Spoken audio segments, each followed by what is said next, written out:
Olá, no programa Propaganda e Negócios de hoje, nós vamos bater um papo com João Ciarco, um dos maiores especialistas de marketing do Brasil.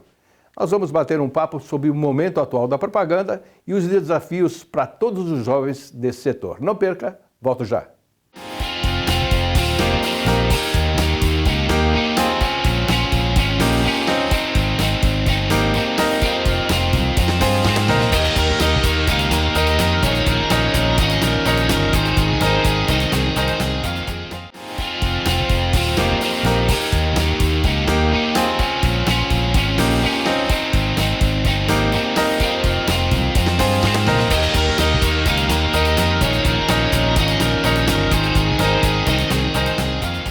Olá, como eu disse na abertura, tenho o prazer de receber em nossos estúdios o meu amigo de muitos anos, João Ciarco, que trabalhou na Fiat, assim como eu trabalhei. João, muito obrigado pela presença aqui.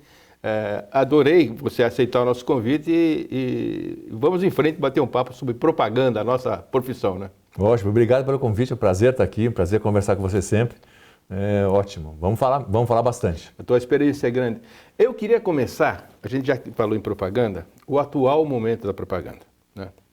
Recentemente nós vimos um comercial do Polo que deu um buchicho danado, mas a verdade é que a publicidade atual, a minha impressão, queria saber a sua, não é mais a publicidade que nós conhecemos, aqueles comerciais fantásticos, agências fantásticas, a MPM, que tratou da Fiat muitos e muitos anos, outras agências também. Quando eu trabalhei no Citibank, comerciais maravilhosos, Bradesco. Hoje, as redes sociais estão imperando e parece que aquela essência da propaganda e daqueles profissionais criativos, como citando a Nizam Guanais, Washington Oliveira, mudou um pouquinho. Como é que você vê esse momento, João? Eu acho que é um momento muito diferente, sem dúvida. Eu acho que a gente passou por uma transformação gigante. Eu sempre gosto de falar, eu entrei no marketing no começo dos anos 90. Eu sou engenheiro, eu vinha de uma formação... Cabeça racional. Cabeça racional, alternativas, análise de alternativas, aquela... Eu sempre digo, ninguém é engenheiro impunemente, né? Então, por mais que a gente entre para a comunicação, para o mundo das humanas, né? Uma vez engenheiro, sempre engenheiro. E por que a engenharia era importante para marketing naquela época? Porque a gente tinha uma visão no marketing que a gente chamava de o marketing fact-based, que era o marketing baseado em fato, aquele marketing exato. O que a gente fazia? A gente olhava para trás, construía todos os números, a gente construía as séries, a gente via como é que as demandas se organizavam e depois a gente projetava comportamentos, a gente projetava demanda, a gente projetava vendas, a gente projetava produção. Ou seja, era um marketing muito numérico, baseado em levantamento de dados, em um trabalho de dados intenso, mas um trabalho de dados construído a partir da história em que as marcas faziam, né? Hoje, quando a gente olha, nós continuamos com marketing, nós estamos numa fase hoje de marketing altamente numérico novamente. Nesse meio, nós entramos no marketing mais que eu chamo de marketing das humanas, né? Quando chegou a antropologia, quando chegou a semiótica, quando chegaram os trabalhos da psicologia do consumo, né, da sociologia do consumo, a gente também teve isso muito, né, nos anos 2000. Só que hoje a gente volta para o marketing muito numérico, né? A gente volta para um marketing muito quantitativo. O que muda em relação ao marketing passado para definir esse momento? É que é um quantitativo baseado não em história, mas num dado que se constrói no momento em que a gente está analisando.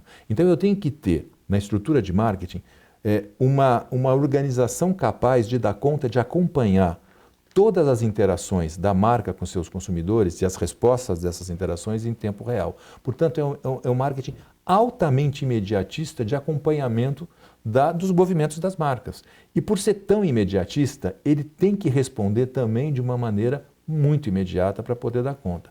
E quando a gente tem, para nós, da propaganda, respostas tão imediatas, é um jeito muito diferente do que nós construímos, que era um jeito planejado, estruturado, tratado, com muitas pesquisas, com muitos insights, com muito tempo de organização de como é que as marcas se apresentam. Nós não temos mais esse tempo.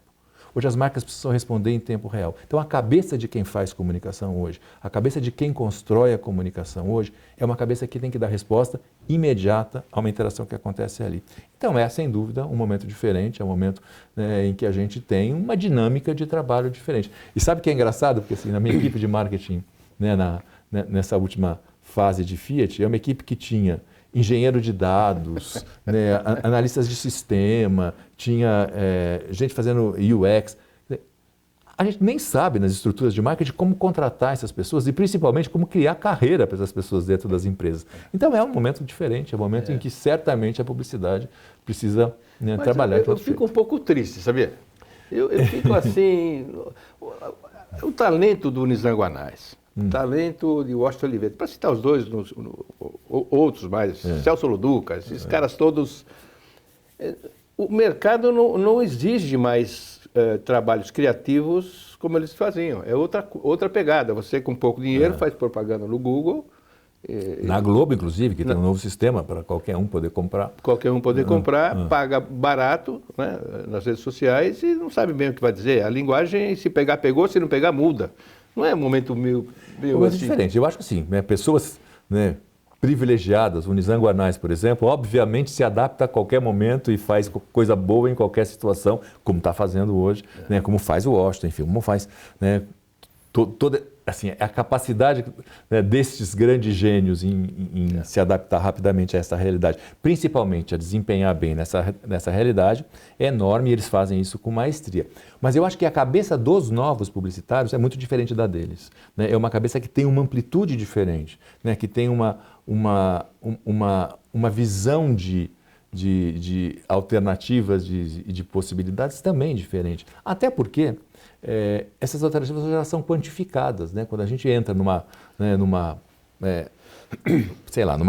iniciativa de mídia programática, você tem compra, não compra, clica, não clica, interage, não interage. Você tem sistemas que são muito binários e que têm combinações muito pequenas de possibilidades. Então, até as possibilidades de atuação são menores, de criação, de desenvolvimento de peças, porque o requerimento dessas necessidades criativas também é um requerimento menor. Então, eu acho que é uma cabeça diferente, né? Eu acho que demanda, do ponto de vista do marketing das organizações, uma cabeça diferente para demandar, para brifar, para trabalhar agências com competências muito diferentes, né? Portanto, com cabeças também muito diferentes dessas que nós, né, conhecemos e admiramos tanto, né? E provavelmente com resultados também diferentes do que a gente viu. Tudo é mensurado na hora, né? E dá para mudar na hora.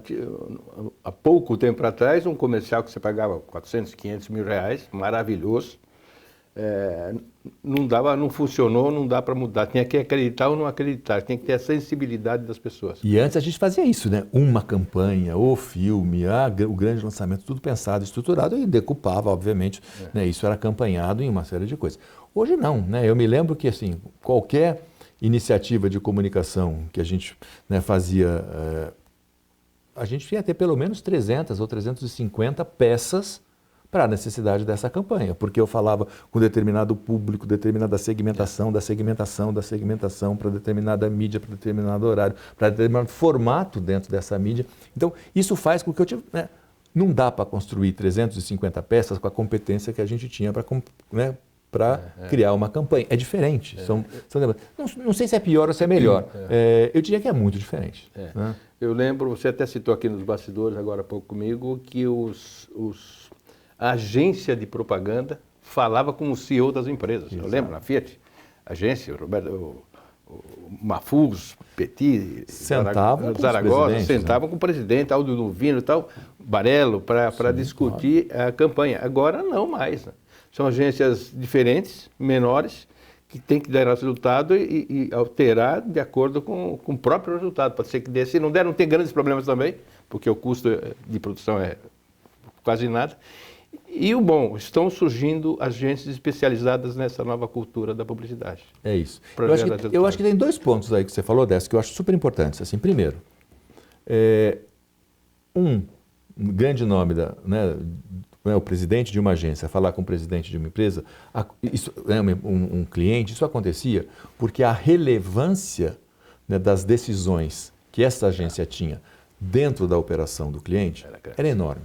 Então fazia muito sentido você ter o presidente da agência sentando com o presidente da organização, porque iam discutir estratégias, iam discutir grandes momentos, iam discutir, né, grandes questões. Hoje, né, o que você tem é, primeiro, uma diminuição da relevância de marketing dentro das empresas. Porque se eu só penso no curto prazo, eu estou muito mais voltado para o processo de vendas do que para o processo de construção de marca. Então, eu também tenho uma certa diminuição da relevância da atuação de marketing no grande pensamento estratégico das empresas. Até porque o pensamento estratégico acaba indo para áreas que não necessariamente é a área de marketing que conduz. Então, você tem um certo downgrade da relevância estratégica de marketing nas organizações, né, de uma forma geral. Primeiro, basta ver a quantidade de CEOs que vêm de marketing hoje, que é infinitamente melhor do que a gente tinha há 10, 15 anos. Né? Hoje, CEO vem muito mais de finanças, vem muito mais de outras áreas antes vinha da das áreas de marketing. E antes vinha muito da área de Agora, marketing, da área de menor negócio. do que- É muito menor, o que mostra que a importância é uma importância Financeira. muito grande para a organização, a parte comercial, mas muito menos estratégica, muito mais tática. do que Resultado estratégica. imediato. Exatamente. Então, faz com que os parceiros de marketing também tenham relevância menor nesta conversa da estrutura da organização. Então, conversa com gente menor também, porque a relevância do marketing é menor. E segundo, porque para atuar nas mídias sociais e nesta velocidade que a gente precisa, a gente também tem equipes muito mais jovens, que inclusive têm muito menos experiência, muito menos vivência, muito menos background, inclusive estratégico, para conversar com altos níveis da direção, com board e tudo mais. Então é um momento Complicado. diferente. E o WhatsApp também destrói, consegue destruir, construir eu acho difícil. Estou dizendo popularmente falando, né? Reputações, destrói reputações, né? Você vê os grupos de WhatsApp altamente contra isso ou a favor daquilo e conseguem ter uma força para destruir coisas mais do que construir. Não estou falando dos profissionais, estou falando do normal. Ou seja, as redes sociais têm um fator fundamental na decisão de compra das pessoas. O que as empresas também pensam nisso hoje em dia?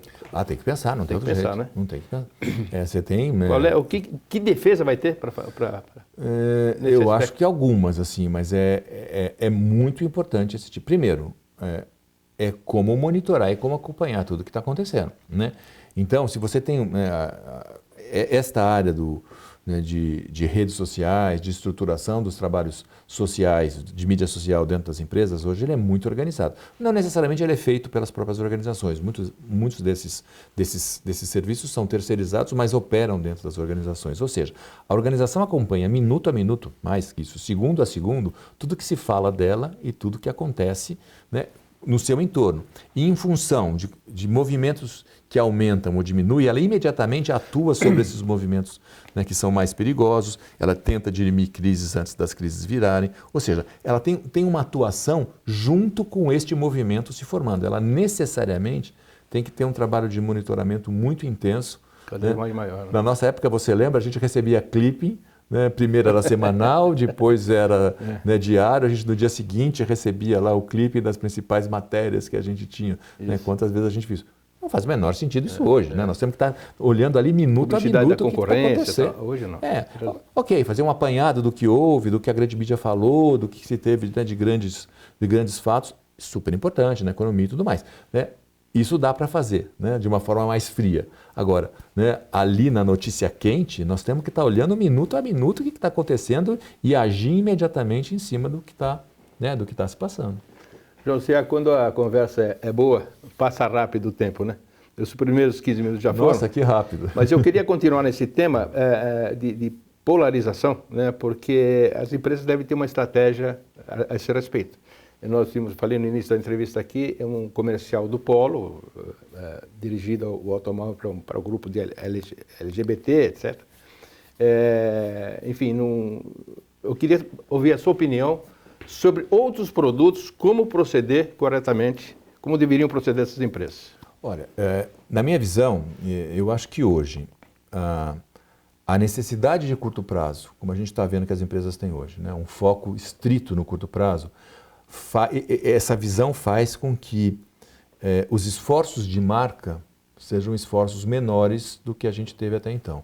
Né? A gente, anteriormente, se preocupava muito em desenhar o caminho que as marcas tinham que ter, os valores que as marcas precisavam carregar, de que maneira a gente construía esses valores, de que maneira a gente dava longevidade a esses atributos de marca, como a gente fala. Ou seja, você tinha um trabalho muito estruturado, né, e com bons investimentos para poder fazer isso. Hoje, com o foco no curto prazo, esse primeiro, o recurso é muito menor para as marcas. Segundo, a preocupação com a marca também é menor, porque eu tenho que fazer incidências no curto prazo, então eu posso abrir mão de atributos que iam se concretizar lá na frente para realizar a venda no curto prazo. Então isso faz com que haja uma deficiência neste trabalho de construção de uma forma geral. Claro que você tem marcas e marcas, mas de uma forma geral, né, neste capitalismo aí do shareholder, como a gente fala, que muda para o stakeholder, mas nessa dinâmica, você tem um enfraquecimento das marcas. Mas, necessariamente, as empresas precisam se incluir nos discursos, precisam se incluir nas conversas, precisam se incluir na realidade social em que elas atuam. Então, construir uma forma de inserção das empresas nessas conversas é fundamental para que as empresas possam navegar. Esta construção passa por valores gerais da organização, que a gente chama de propósito, né, que a gente chama das grandes motivações que as empresas têm que ter. Então, esses discursos que as empresas defendem são relevantes. Então, marcas que defendem discursos para determinados segmentos ou para determinadas necessidades sociais, ambientais, culturais, a gente fala tanto de ESG hoje, né, nas organizações, isso é importante para dar licença para que as marcas se insiram, né, na conversa, no social, na vida de uma maneira estruturada. Eu acho que esses incidentes, né, hoje são mais, em função até da polarização política momentânea que nós temos no Brasil hoje, é uma polarização mais dura do que a gente teve, são mais fortes. Eu acho que talvez este caso da Volkswagen não teria, né, repercussão se acontecesse há 5 anos. Então, eu acho que este momento faz com que as coisas que estão mais polarizadas, as discussões são muito mais acaloradas, as posições são muito mais radicais, a gente tenha momentos mais duros.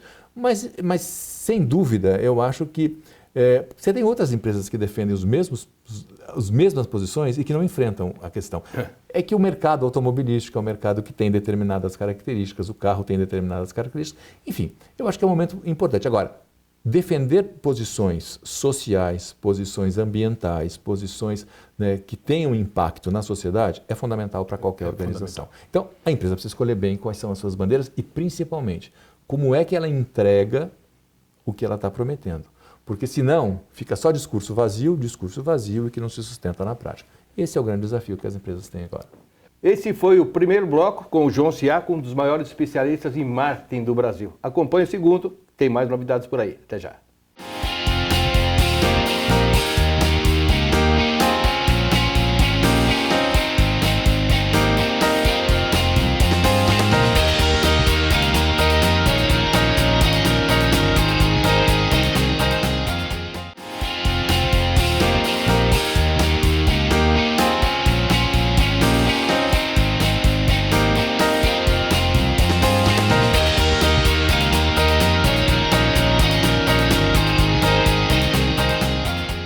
Segundo bloco da ótima entrevista com o João Ciacco, um grande especialista, meu amigo há muitos anos, meu colega de conselho de ESPM, né?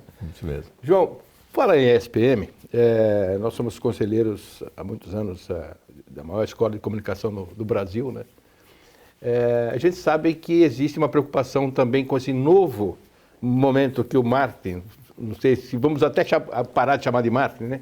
Que as pessoas estão trabalhando para os estudantes. Você acha que esses estudantes têm que ser formados, têm que ser orientados também para esse novo momento que o marketing está vivendo? Ótima questão dessa. Eu acho que se a gente não conseguir formar estudantes capazes de entrar rapidamente na dinâmica nova dessas organizações, a gente, né, não está sendo eficiente. Nós, né, como gestores, né, como conselheiros de uma escola, ou da principal escola de comunicação e de marketing do Brasil, a gente não estaria fazendo a nossa função. E eu acho que é uma dificuldade enorme a gente fazer isso, né, porque uma escola necessariamente tem que ensinar a construir marca, uma escola de comunicação e marketing a construir marca, a fazer comerciais, a entender a realidade das mídias, entender muito estratégia de negócios, né? E que são, às vezes, iniciativas que não são requeridas imediatamente nos trabalhos. Então, como adequar uma formação sólida para preparar uma visão que é necessária à medida que a carreira se desenvolve, né, mas que não é, às vezes, requerida no momento de atuação e, portanto, pode ou frustrar os alunos, né, ou não preparar adequadamente esses alunos, é o desafio que a gente está vivendo. Eu acho que a SPM faz isso muito bem. A gente tem uma competência gigante em construir um currículo, em construir uma formação que mescle a parte teórica necessária para o embasamento de carreira que os nossos alunos vão ter e, ao mesmo tempo, entregar uma prática muito suficiente para que ele saia, né, na frente ao entrar nas organizações. Eu acho que esse é um cuidado que todas as empresas têm que ter. E é um dilema que eu diria que não é só, né, na área de marketing, talvez seja um dilema da educação como um todo. Como é que a gente consegue adequar os currículos, como é que a gente consegue adequar as necessidades legais, acadêmicas, para formar frente a um mundo de transformação tão rápida como que a gente está vendo, né? Porque o que a gente enxerga em marketing hoje não é igual a 2 anos. Então, como é que a gente faz com que os currículos se adequem a essa necessidade? É isso que a gente tem que estar pesquisando. Ainda mais porque o mundo mudou muito, ainda mais depois da pandemia, né? As pessoas e os alunos aprenderam a aprender via virtual, né? Olha, eu tenho a minha experiência. Assim, nessa minha última missão na Fiat, eu tinha, né, que viajar para muitos países da América Latina, eu tinha time em alguns países da América Latina, eu tinha marcas diferentes nesses vários países, né, tinha uma matriz que ficava um pedaço nos Estados Unidos, em Detroit, outro braço da direção em Turim, na Itália. Então, assim, eu tinha uma vida de viagens que era insana a quantidade de, né, viagens que eu tinha que fazer para dar conta de cumprir as minhas obrigações. E normalmente o que a gente faz, você sabe muito bem como é a nossa vida, a gente viaja de noite para ganhar os dias, então eram muitas noites mal dormidas, né? Uma vida muito sacrificada. E existia videoconferência? É evidente que existia videoconferência, né, nessa época. Tinha possibilidade de fazer remota? É claro que tinha, mas a gente não tinha experimentado e entendido o potencial que isso tem. A pandemia nos trouxe isso de bom. A gente entendeu, né, que o trabalho à distância, que a realidade virtual nos possibilita um trabalho de tanta qualidade quanto o trabalho físico. Né? Tanto então, eu acho que foi uma vantagem. A área da Faria Lima hoje tem 360 mil metros quadrados de área vazia, que não volta mais. O Fábio Coelho, presidente do Google, que esteve aqui comigo, ele já decidiu, acho que vai trabalhar de terça e quinta, quem quiser. O resto vai para casa. E olha que eles têm um espaço gigante lá na Faria Lima. Gigante, ou seja... gigante e lindo, né? O escritório dos mais bonitos que eu conheço. Mudou. Agora eu queria falar, depois de toda essa sua experiência que você viveu, nessas viagens descansáveis, hoje totalmente adaptado na vida virtual, você fundou uma empresa chamada Plano. Me fala o que é a Plano, o que você está fazendo, como é que você está atuando, eu sei que com muito sucesso nessa empresa. Me fala o que faz e como faz. Então, o meu maior dilema ao sair da vida executiva, nos últimos anos de vida executiva era, eu tinha tanta coisa necessária e importante para fazer para as marcas, para fazer no desenvolvimento dos propósitos, no posicionamento, né, dos produtos, e que os recursos de marketing não eram suficientes para poder pagar, para poder gerar. Então, era uma frustração constante não conseguir fazer aquilo que minimamente era necessário fazer para que essas marcas tivessem uma maior longevidade, uma relação mais estreita com seus clientes, enfim, né, as coisas básicas que a gente precisava. Tudo que você aprendeu bem e fez bem. Exatamente, né? Então, quando eu saí de lá, eu falei, eu vou querer ajudar as áreas de marketing do lado de fora a trabalhar a viabilização desses projetos que os recursos hoje não permitem, de uma forma mais estruturada. Então, o plano veio nessa direção. Assim. Eu claro, com a minha visão estratégica de marketing, de construção de marca, e eu tenho uma sócia, né, uma grande parceira, que tem uma experiência que é financeira, ela é uma economista especialista na área tributária, de muitos anos de trabalho, inclusive a empresa dela foi minha fornecedora, tanto na Unilever, quanto na Kodak, quanto na Fiat. É Laís Veloso, né? Laís Veloso, que é uma grande especialista nessa área, em recursos alternativos, em recursos de renúncia fiscal, em editais nacionais, internacionais, todos os fundos privados, né, e públicos. Combina muito. Então, ela ajuda a procurar recurso, ou que a própria organização, que a própria marca gera, ou recursos que são disponíveis para ser acessados segundo alguns indicadores de impacto social, né, que são requeridos. Às vezes a própria empresa não sabe que pode ter recursos lá dentro para serem utilizados. Se a gente olhar você tem absoluta razão. Se a gente olhar a quantidade de dinheiro hoje que é disponibilizado em renúncia fiscal em todas as leis, em todos os âmbitos, porque você tem lei federal, você tem lei estadual e muitas leis municipais que permitem a utilização de recursos. Nossa, As empresas não sabem, é um grande ponto. Depois, as empresas não conhecem, do ponto de vista de compliance, como utilizar e de que maneira adequada fazer esse tipo de atuação. Muitas vezes, eu mesmo vivi essas experiências, né? Porque a gente tem uma formação, a área financeira, como é que vai saber? E tem que, a função da área financeira, da controladoria, é zelar por isso, né? Zelar por isso. Então, muitas vezes eu tive, né, alguns momentos que eu tinha um ótimo projeto, com grande impacto social e com dinheiro possível de ser utilizado dentro da companhia. Mas a companhia se sentia insegura perante essa lei, perante as necessidades, perante a prestação de contas, perante a documentação, de utilizar o recurso e preferia não utilizar o recurso e pagar imposto, né? Então, nós também, no plano, temos que dar total segurança jurídica, segurança de processo, segurança de documentação, segurança de compliance, de que a utilização desse recurso se dá de uma maneira muito segura e muito garantida para as organizações. Então, também é a finalidade do plano ajudar as áreas a identificar e a utilizar da maneira mais correta, mais segura, de acordo com as necessidades que a própria lei impõe. Ou seja, a tua experiência em marketing, com a experiência da Laís Veloso nessa área, é o que as empresas querem saber, né? E eu acho que a gente vai poder ajudar muitas empresas a materializar, né, a dar vida a projetos que hoje elas não conseguem implementar. E outra coisa que eu estou descobrindo, que eu não conhecia muito, que é a atuação do terceiro setor. Eu estou podendo conversar com muitas empresas, eu estou maravilhado com projetos que eu estou possibilitando conhecer, porque também quando a gente vai preparar um projeto para levar para a empresa, nós temos que olhar se esse projeto está adequado, se esse projeto tem coisas que normalmente não existem. Tem processos de mensuração de resultados? Como é que eu digo para a empresa que o dinheiro que ela está pondo lá está sendo bem utilizado? Como é que eu desenho esses indicadores? Não sabem. Não, como é que eu meço essas coisas? Como é que eu construo dados que possam ajudar o balanço social das organizações? Ou seja, como é que eu dou de volta à empresa as coisas que são necessárias? Isso realmente não existe. Quando nas empresas que eu passei multinacionais, Fiat Automóveis, Citibank e Banco Santander, eu não sabia como fazer isso e às vezes tinha demanda. Olha, tem que fazer o trabalho com aquela determinada instituição, igreja, vamos restaurar uma igreja, alguma coisa assim. Eu não sabia. Eu fazia com a verba de marketing. Eu não sabia de onde tirar. Hoje, a solução vai existir a partir da plano, né? E é isso que a gente está fazendo. É uma empresa muito recente, tem pouco mais de um ano. Mas os resultados, pelo menos são muito promissores.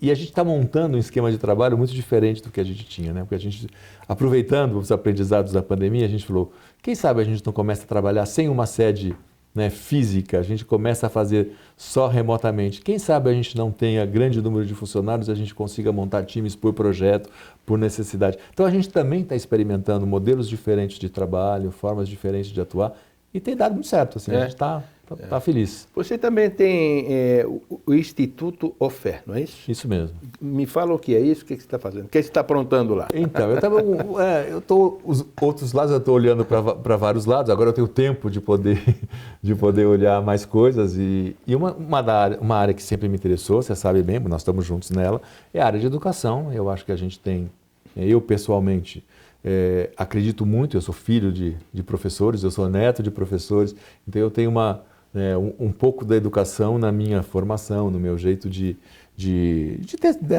ter vivido, né, de ter aprendido, de ter encarado a vida, porque convivi numa casa de professores. E eu acho que a educação, de fato, é o grande elemento de transformação de qualquer país. E eu acho que neste momento de Brasil, nesses últimos, né, anos de Brasil, assim, a educação, ela tem se mostrado cada vez mais necessária para a gente fazer todas as mudanças. Eu ouço falar que o Brasil é o país do futuro desde que eu tenho 7 anos, né? E a gente continua falando do país do futuro. E eu acho que esse futuro só se constrói à medida que a gente construir uma sociedade forte, com uma sociedade crítica, uma sociedade, né, que consiga entender as demandas e as necessidades de uma maneira melhor. Portanto, eu acredito que a educação tem um papel muito importante, né, no que nós precisamos ser lá na frente, tomara que esse lá na frente seja logo, né? Então, eu estou olhando a educação nesta conotação de importância social que a educação tem. Então, eu comecei a conversar, é um grupo do Sul que eu estou conversando, que a gente está montando um projeto, a gente viu que dificilmente a gente consegue, né, nas organizações, uma coisa você sabe bem disso, as organizações falam, eu preciso ser diversa, eu preciso construir diversidade, porque quando eu vou trabalhar com diversidade lá fora, eu não tenho gente aqui dentro diversa, portanto eu não consigo dar conta de atender as realidades que eu tenho lá fora. Então eu preciso ter mais mulher, preciso ter mais gay, preciso ter mais negro, preciso ter mais não sei o quê, assim, até esse conceito de diversidade é um conceito, né, que precisa ser muito mais profundamente discutido, mas de qualquer maneira, eu acho que a questão maior nas organizações é que ao trazer os seus funcionários, por requisitos técnicos mesmo, a organização traz gente do mesmo nível, gente que frequentou o mesmo tipo de escola do segundo grau, gente que frequentou o mesmo tipo de faculdade, gente que conviveu nas mesmas cidades. Portanto, há um pensamento que é muito homogêneo dentro das organizações, mesmo que sejam, né, pessoas que vêm de lugares diferentes. Como fazer com que haja diversidade? Quando você traz gente muito diferente e consiga permear esta realidade, essa vida da organização. Muitas empresas tentaram, a gente viu, né, empresas fazendo processos, né, de trainee, por exemplo, onde apagava o nome da escola. Né? Quando eu fiz processo de trainee, só tinha uma lista de escolas que a Unilever, que o Citibank, que é onde eu fiz, aceitava. Agora não, agora eles não querem saber de onde vem para tentar ver se eles conseguem mesclar um pouco mais gentes diferentes. Mas o requisito técnico é tão grande que eles só vão conseguir triar escolas de primeira linha. Então, mesmo que você não coloque o nome das escolas nos processos de seleção de trainees ou de entrada nas empresas, a formação de escola superior, de escolas de primeiro nível, que eu chamo, é muito diferente do que a média do geral. Então, também não consegue ter diversidade das organizações. O Instituto Ofé tem a pretensão de tentar resgatar grandes talentos que estão escurecidos, obscurecidos, que estão colocados de lado por questões sociais, resgatar esses ótimos talentos de classes sociais mais baixas e dar a eles a mesma formação que a escola de primeira linha dá. Sensacional. Então essa é a iniciativa. Então nós estamos construindo um modelo de viabilidade, inclusive, porque se eu fizer isso eu não posso fazer um curso que seja pago, eu tenho que fazer um curso gratuito, eu tenho que criar modelos que possibilitem a gratuidade desse curso, eu tenho que selecionar bem, e a seleção não é por formação, é um outro tipo de atributo, outro tipo de característica das pessoas que a gente tem que usar para selecionar. Então nós estamos construindo este modelo, né, de ensino que é resgatar talentos que hoje, né, são esquecidos, né, são negligenciados, porque o processo social elimina essas pessoas de chegar às escolas de primeira linha e dá a eles a mesma formação que a primeira linha tem. Eu acho que as empresas têm uma grande oportunidade de te ajudar com isso. Né? Acho Ao muito. saber dessa oportunidade, resgatar essas pessoas para dar oportunidade de carreira, de vida. Até para formar os seus talentos. Se ela quer formar diversidade, se ela quer ter diversidade, vamos formar diversidade para as necessidades que a empresa tem. Nós estamos ainda construindo, é um projeto, é uma startup ainda, nós estamos dando cara para ela, mas eu tenho certeza que vai ser, né, um bom empreendimento. Bom do ponto de vista de ser um empreendimento de sucesso e bom do ponto de vista de impacto social que ele vai trazer. João, a entrevista está chegando no final, eu vi que em todo esse processo de transformação, você também se transformou muito. E se adaptou muito fácil, né? E está indo muito bem, parabéns, viu? Ótimo, eu sempre tive uma vida de... Eu me lembro que quando eu entrei na Unilever como trainee, eu fui um dos primeiros trainees de vendas, porque ninguém queria entrar em vendas. Depois é lá que dá. Aqui da Unilever. Depois, assim, a Unilever tendo comprado Anderson Clayton em processo de fusão. Depois eu morei em muitos lugares no Brasil pela Unilever, sempre em processo. Então, assim, a minha vida foi uma fase de adaptação, né? Minha vida executiva sempre foi uma fase de adaptação, mudando de empresas, né? Empresas que eram compradas e vendidas. Então, eu acho que eu tenho uma característica de me adaptar fácil aos novos desafios. Então, eu estou me adaptando rapidamente e muito feliz com essa vida nova. Aproveitando toda a sua experiência para encerrar, que conselho você daria para esses jovens que estão na faculdade, que estão em dúvida no tipo de carreira e de atitude que eles têm que tomar? Eu acho que a primeira coisa, assim, a nossa vida profissional toma, se não 90%, né, pelo menos perto disso do que a gente faz, do que a gente é, do que a gente, né, conversa. Então, assim, escolham coisas que te façam muito felizes, coisas que te realizem, coisas que te digam, né, que te façam sentido. Né? Não adianta você escolher uma profissão que pague bem, ou uma profissão que tenha mais futuro, ou uma profissão que se diz, né, ser mais importante. Nenhuma delas vai te deixar feliz se você não estiver fazendo aquilo que você gosta. Então, tente fazer aquilo que de fato você goste e em fazendo o que você gosta, tente ser o melhor naquilo que você faz, né? Então, se dedique a isso. João, muito obrigado por ter vindo. Adorei bater um papo com você. A gente se cruza de vez em quando no conselho da ESPM, mas conversar com você, para mim, foi uma grande experiência e aprendizado. Obrigado por ter vindo, viu? Peço, muito obrigado, é um prazer, você sabe, estar com você sempre. Você é um grande mestre, então, prazer estar aqui, muito obrigado. Esse foi João Ciacco, um dos maiores especialistas em marketing do Brasil, hein? Eu espero que todos vocês tenham gostado e até a próxima. Tchau.